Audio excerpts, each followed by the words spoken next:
Howdy folks and welcome back to the channel, welcome back to another episode of Hearts of Iron 4 with the Total War mod in our mighty campaign to bring back Japan to its never occurred glory. Now, as an opening step, I decided to scan one by one all of my fleets and all of my navies to bring up to date all of the ships that basically needed it. Because what I did, let's say off camera, and I did not record, was to set all of the existing naval models to be automatically upgraded with the latest technological findings. And therefore, in preparation for what's coming after the defeat of the Soviet Union, I decided to bring my navy completely up to date. Now, having not played Total War mod for quite a long time, I was totally unaware of the mess that would have arisen upon defeating the Soviet Union. Because, okay, so the Axis, and mainly Germany and its allies, were now at peace with the Soviet Union, but two new nations, Buryatia and Kazakhstan, I think, were created, and also the other nation of, I don't know if it's Yakutia or something else, that was at war with the leftovers of the Soviet Union. And of course, I was still at war with the Soviet Union. So, to, let's say, clean up the mess of the peace treaty, I decided to start the episode by manually declaring a war justification against all of the three nations existing on the map. And because I had to deal again with an overextended front line, and because I didn't have enough manpower, I decided first of all to focus my attention on the southern front, while I massed my tank and motorized armies on the northern front, with the goal of reaching Arkhangelsk, the new Soviet capital, as soon as possible. And as always, I will never get tired of saying this, but supplies were the most limiting factor. I was, however, confident that victory over the Soviets would have arrived relatively soon, and that's why I did not care about the penetration of the Soviet units in between, let's say, the Blue Army and the Purple one. Here I kind of exploited the presence of one single line between, line of provinces, between the Soviet Union and the Moscow Commissariat, I think it's called, and I exploited that by trapping and encircling as many enemy divisions as possible. And here again, I did the same by exploiting the common border and the fact that the enemy of my enemy is my friend. Basically, as a game of diplomacy, to trap and destroy as many Soviet divisions as possible. Now, with the fall of Perm, whatever was a leftover of the Soviet Union now was formally annexed by the mighty forces of the Empire of Japan. And here I began, therefore, my preparations for waging war against those filthy Siberian rebels. And as always, once again, I had to prepare supply depots, railway connections, improve the infrastructures, and this time, since I had enough equipment in stockpile, I also decided to train an additional army of 24 infantry divisions. All of my armies were now currently being redeployed along the borders of the, I would call it my Siberian neighbors, while two of the sorry, not two, but only one. The Purple Army was deployed on the border, along the border with the Turkmenistan's republic. And of course, as soon as the war goals became available, I did not waste time, and I just immediately declared war against my neighbors. I noticed that either Australia or Malaysia, the British Malaysia, were guaranteeing those, let's say, Siberian neighbors. I don't know if this is kind of intrinsic of the Total War mod, but apparently, despite manually declaring war on them, none of the allies actually intervened in the war, and that was a big sign of relief for me, because I was uh, practically not ready yet to fight um, a war against the allies. And also, in retrospective, while you are enjoying the video, I also wanted to tell you guys why I think that if you play as Japan, going after the Soviets first could be a winning strategy. Well, it's kind of simple, because if you go against the Americans first, yeah, sure, you can conquer America, you can defeat the Allies in the Pacific, but I am afraid that by 1944-45, first of all, the Soviet Union could have um, slaughtered the Axis, and second, I am not even sure that you can defeat the Allies if you do not have at least the resources to build up your navy, and those resources can only be found either in China, but I think more importantly in Siberia.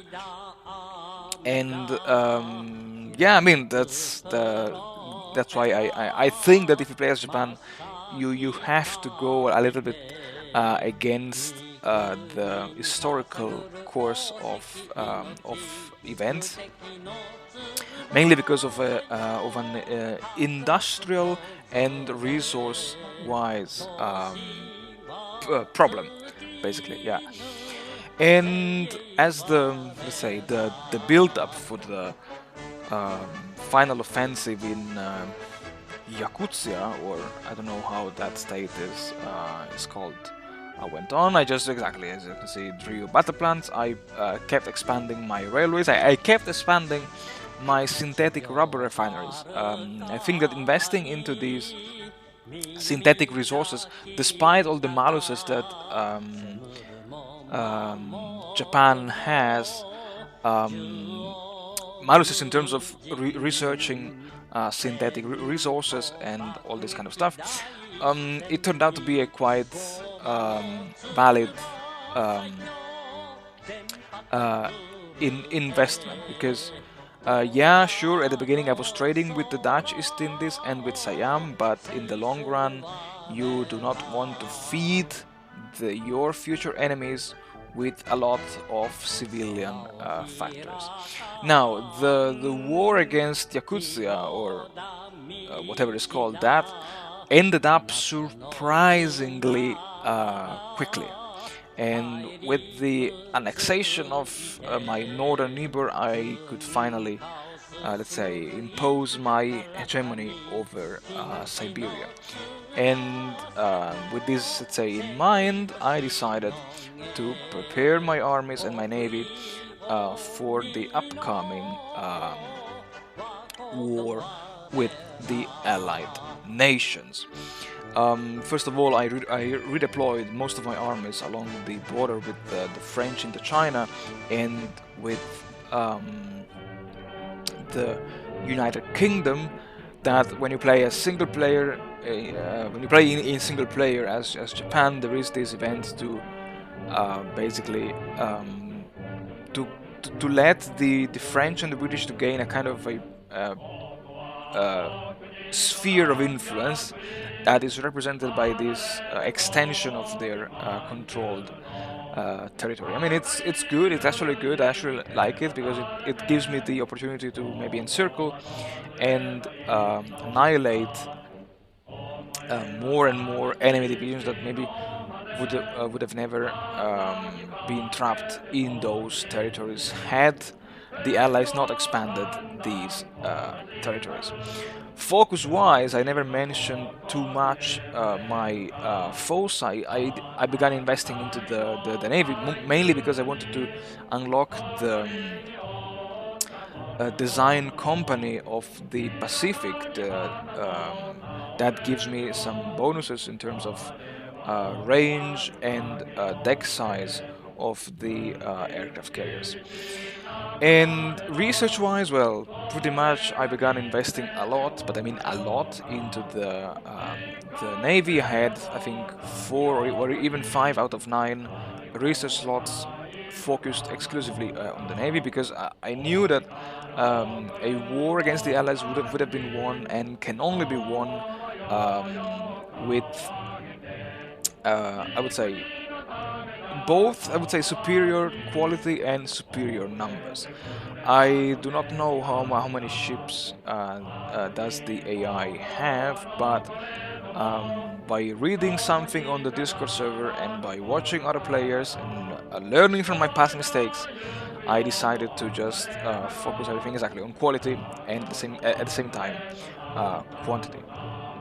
I can spoiler it now, but I will maybe talk about this in the next episode. But what really made the the difference in establishing naval superiority over the main, let's say, bodies of water turned out to be really the massive concentration of my fleet into one specific area.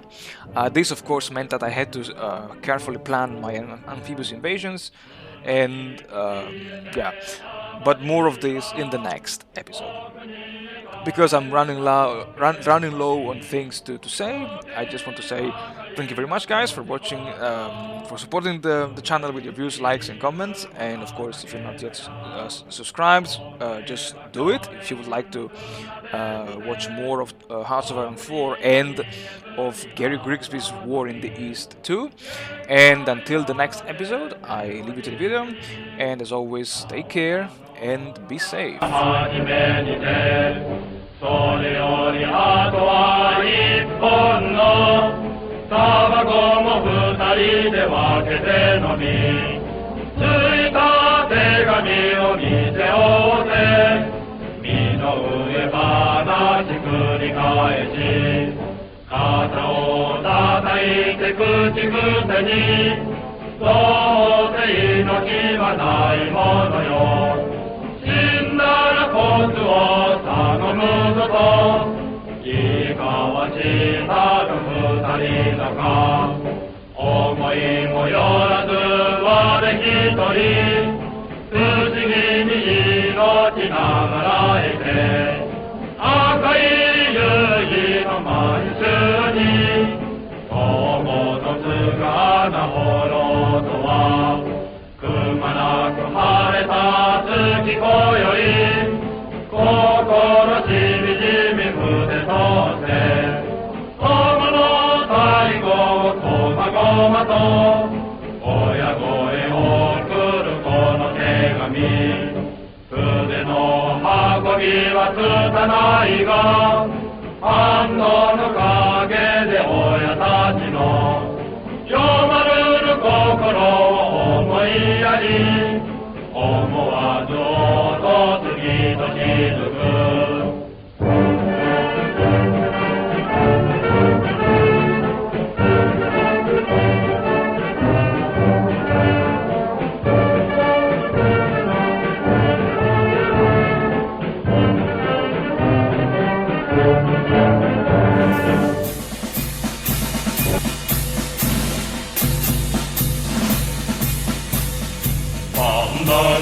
桜帰りの色花は吉野に嵐吹く大和のこと生まれては三平線の花と地へ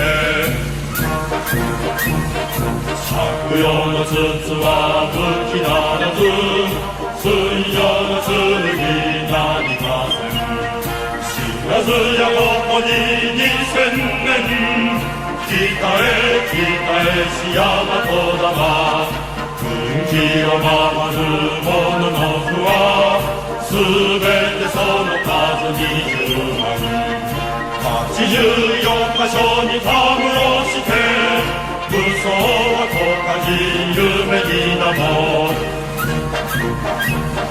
千里東西我